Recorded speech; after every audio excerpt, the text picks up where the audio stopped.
আসসালামু আলাইকুম ওয়ারাহমাতুল্লাহি ওয়াবারাকাতু। ফাতেমা নূরের আলো চ্যানেলের পক্ষ থেকে আপনাদের সবাইকে স্বাগতম। মিলাদুন্নবী উপলক্ষে আমরা কি আমল করব? মিলাদুন্নবী বা নবী আলাইহিস সালাতু ওয়াস সালামের জন্মের দিবস, জন্মের মাস, এটাকে ঘিরে আমাদের কোনো আমল বা করণীয় আছে কি না?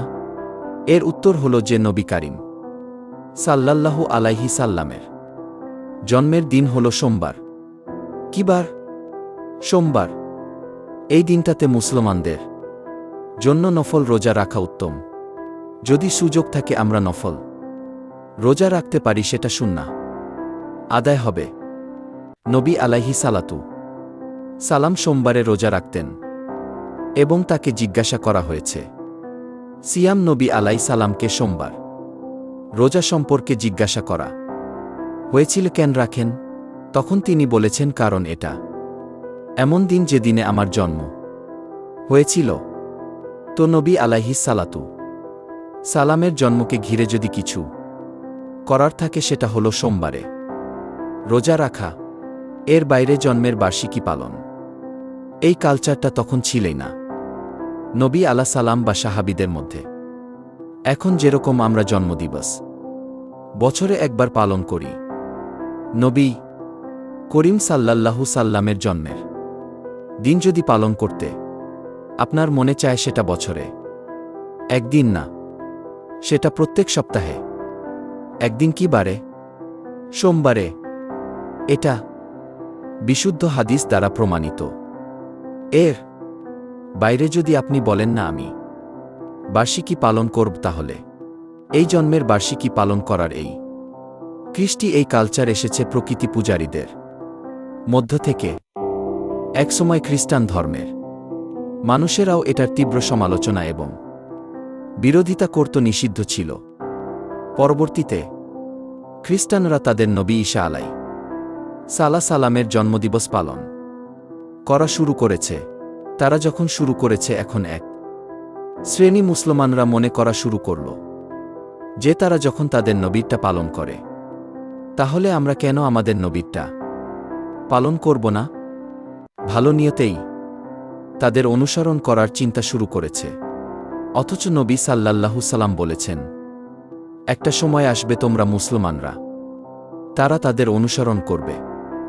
এক বিগত গেলে তোমরা এক বিগত যাবে, এক হাত গেলে তোমরাও এক হাত যাবে। তারা ঘরতে গিয়ে ঢুকলে গুইসাপের তোমরাও সেখানে গিয়ে ঢুকবে। তখন নবী আলাইহিস সালামকে সাহাবী জিজ্ঞাসা করেন, কাদের কথা বলছেন? ইয়াহুদি খ্রিস্টানদের কথা। তখন নবী সালাম বলেছেন, তারা ছাড়া আর কাদের কথা বলবো? তাদের কথাই বলেছি, অর্থাৎ তারা যা করে আমরা তা করব। এখন ওরা ওদের নবীর জন্মদিবস উদযাপনের নামে তারা ক্রিসমাস ডে পালন করে, যদিও সেদিন ঈসা আলাই সালাতু সালামের জন্ম হয়েছে কিনা সেটা আরেক ঐতিহাসিক বিতর্কের বিষয়। কিন্তু আমরা মুসলমানরা অনেকে মনে করি, তাহলে আমরা আমাদের নবী মুহাম্মদ সাল্লাল্লাহু সাল্লামের জন্মদিবস অনুসরণ করব।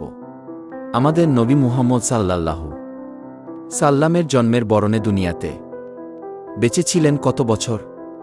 63 বছর।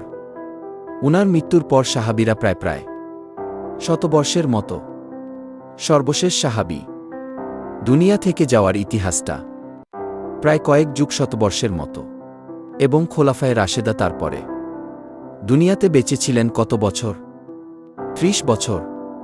তাহলে শুধু খোলাফা রাশেদের কথাই যদি বলি, নবী সাল্লামের 63 আর 4 খলিফার 30, তাহলে কত হয়? 93 বছর। ইসলামের স্বর্ণযুগে খুদ নবী সাল্লাল্লাহু সাল্লাম এবং 4 খলিফার এই 93 বছরের একটা বছরও এমন পাওয়া যায় না যে বছরে একবার নবীজির জন্মদিবস তিনি নিজে অথবা তার কোনো খলিফা, কোনো সাহাবী পালন করেছেন। তো তাদের চাইতে কি আমরা তাকে বেশি ভালোবাসি? আল্লাহ কোরআনে যাদের প্রশংসা করেছেন তার নবীর অনুসারী হিসাবে, তো তিনি নিজে যেটা করেন নাই তার খলিফারা যেটা করেন নাই, তার সাহাবীরা যেটা করেন নাই, এখন খ্রিস্টানদেরটা দেখে দেখে আমরা করব। এটা ইসলাম না। এটা ইসলামের নামে বিভ্রান্তি। আল্লাহ আমাদেরকে বোঝার তৌফিক দান করুন। আমরা যদি নবী সালামের প্রতি মহব্বত এর দাবিদার হই, তাহলে ইন্নাল মুহিব্বা, যে কাউকে ভালোবাসার দাবি করে সে তার কথা শোনে। তো নবী সাল্লাল্লাহু সাল্লামের কথা যদি শুনি আমরা, তাহলে ইহুদি খ্রিস্টানদের সাথে মিল রাখতে হবে নাকি বেমিল? কারণ তিনি তো বলেছেন খালিফুল ইয়াহুদ ওদের ব্যতিক্রম করবে। প্রতি রাকাত নামাজে আপনি বলতেছেন গায়রিল মাগু আলাইহন আল্লাহ। ইয়াহুদীদের মতো আপনার গজবপ্রাপ্ত, আর খ্রিস্টানদের মতো গোমরাহ যেন আমি না হই। এই দুই পথে যেন আমি না চলি। আর আপনি এদিকে নবীর মহব্বতের নামে সেই পথে যদি চলেন, তাহলে সেটা কি হলো? আমাদের যে সমস্ত ভাইয়েরা মিলাদুন্নবী উপলক্ষে বিভিন্ন উদযাপন করেন, ওনারা নবী সাল্লাল্লাহু সাল্লামের মহব্বতেই করেন, এতে কোনো সন্দেহ নাই।